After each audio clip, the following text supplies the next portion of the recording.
Good morning students. आज पाठ 4 शब्द विचार पढ़ेंगे। व्याकरण का शब्द, पहले शब्द की परिभाषा। वर्णों के मेल से शब्द बनते हैं, जैसे कमल, नदी, पानी आदि।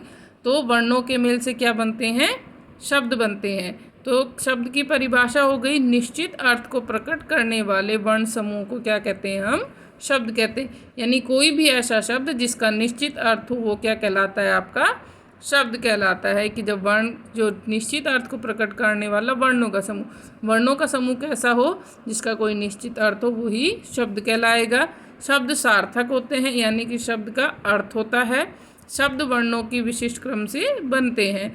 जो शब्द हैं वो वर्णों के विशिष्ट क्रम से बनते हैं। देखिए, उदाहरण के लिए नीचे दिए गए चित्रों को देखें और समझें। जैसे ये है आपकी पुस्तक, और पुस्तक आपके इन वर्णों से मिलकर बनी हुई है। प, उ, से, त, ए, क, ए। क्या बनी? पुस्तक।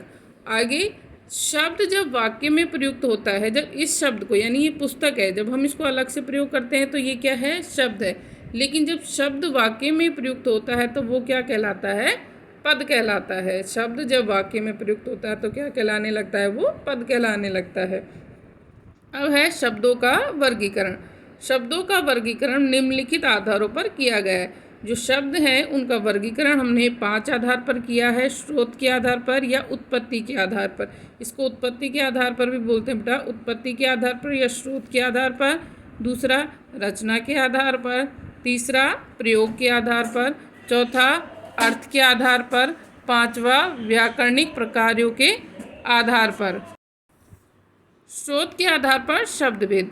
स्रोत या उत्पत्ति के आधार पर हिंदी शब्द भंडार के 5 प्रकार के शब्द हैं। उत्पत्ति के आधार पर हिंदी शब्द भंडार में कितने भेद हैं बेटा? शब्द के 5। कौन कौन से? तत्सम शब्द, तद्भव शब्द, देशज शब्द, विदेशी शब्द और संकर शब्द। 5 कौन कौन से? तत्सम, तद्भव, देशज, विदेशी और संकर शब्द। तो अब हम इन 5 के बारे में पढ़ेंगे कि ये कौन कौन से शब्द हैं। तो पहला है आपका तत्सम शब्द। तत्सम शब्द क्या है? तत्सम शब्द तत् प्लस सम से बना है। किससे बना है? तत् प्लस सम। तत् का अर्थ है उसके संस्कृत, यानी उसके, और सम का अर्थ होता है समान। तो संस्कृत के जो शब्द उसी रूप में हिंदी में आ गए, उन्हें क्या कहा हमने? तत्सम शब्द कहा। यानी ऐसे शब्द जो संस्कृत के थे, ऐसे शब्द जो संस्कृत भाषा के थे और वो हिंदी भाषा में प्रयोग होने लगे, वो क्या कहलाते हैं? आपके तत्सम शब्द कहलाते हैं। जैसे अग्नि, पुष्प, सूर्य, दंत, मुख, हस्त, कर्ण आदि। अब है आपकी तद्भव शब्द। तद्भव क्या हो गया? इन शब्दों का मूल स्रोत संस्कृत है। ये किससे आए हैं? हमारे संस्कृत से। तो तद्भव का अर्थ है उससे, यानी संस्कृत से उत्पन्न। तद्भव क्या हो गया? उससे उत्पन्न, यानी संस्कृत से उत्पन्न। संस्कृत के जो शब्द कुछ रूप परिवर्तन के साथ हिंदी में प्रचलित हुए। तो संस्कृत के ऐसे शब्द जिनके कुछ परिवर्तन के साथ में वो क्या है? आपके हिंदी में प्रचलित हो गए, वो कहलाते हैं आपके तद्भव शब्द। यानी तत्सम शब्द क्या थे? जो संस्कृत के थे और वो वैसे के वैसे हिंदी में प्रयोग होने लगे। लेकिन तद्भव शब्द में क्या हुआ? संस्कृत के उन शब्दों में थोड़ा बहुत परिवर्तन करके हमने क्या किया? हिंदी में प्रयोग किया। जैसे हमने देखा यहाँ पर अग्नि है तत्सम शब्द, अग्नि का तद्भव क्या बन जाएगा? आग। ऐसे ही सूर्य है तत्सम, सूर्य का क्या बन जाएगा? सूरज।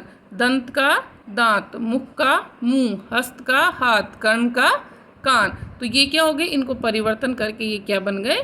तद्भव शब्द। तो उदाहरण स्वरूप कुछ तत्सम और तद्भव शब्दों की यहाँ पर तालिका दी गई है। जैसे दधी, दही, प्रस्तर, पत्थर, क्षेत्र, खेत, दुग्ध, दूध, अर्ध, आधा, रात्रि, रात, कर्पूर, कपूर, मयूर, मोर, कर्म, काम, आम्र, आम, ग्राम, गांव, नासिका, नाक, ओष्ठ, होठ, अक्षी, आँख। तो ये क्या है सभी? कि जो तत्सम शब्द थे उनको हम परिवर्तन करके क्या बन गए? हमारे तद्भव शब्द बन गए। अब है आपके देशज शब्द। देशज शब्द क्या है? देशज का अर्थ है देश प्लस में जय, यानी देश से उत्पन्न। जय यानी उत्पन्न, तो देश में उत्पन्न।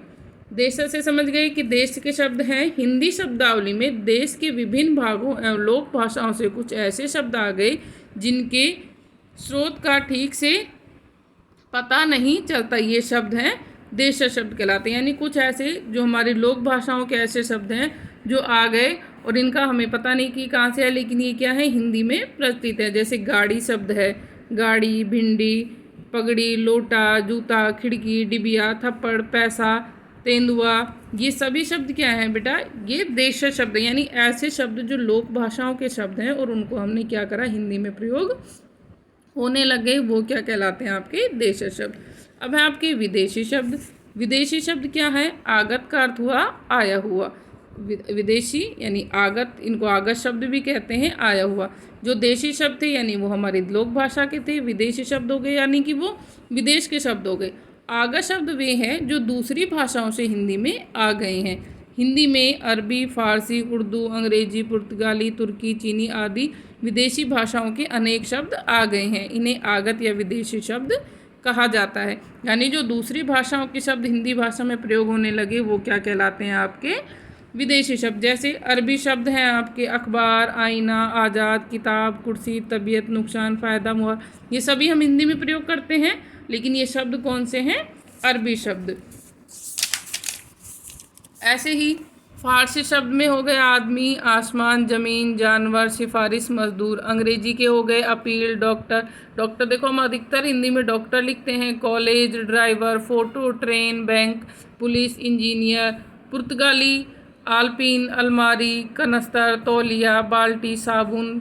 इस तरह से तुर्की में कुर्ता, कैंची, कुली, चाकू, तोप, बारूद, बेगम, सौगात आदि। ऐसे ही कुछ अन्य भाषाओं के भी शब्द हैं। अब है आपके संकर शब्द। तो संकर का अर्थ क्या हो गया, संकर शब्द वे हैं जो दो भिन्न भाषाओं से मिलकर बने।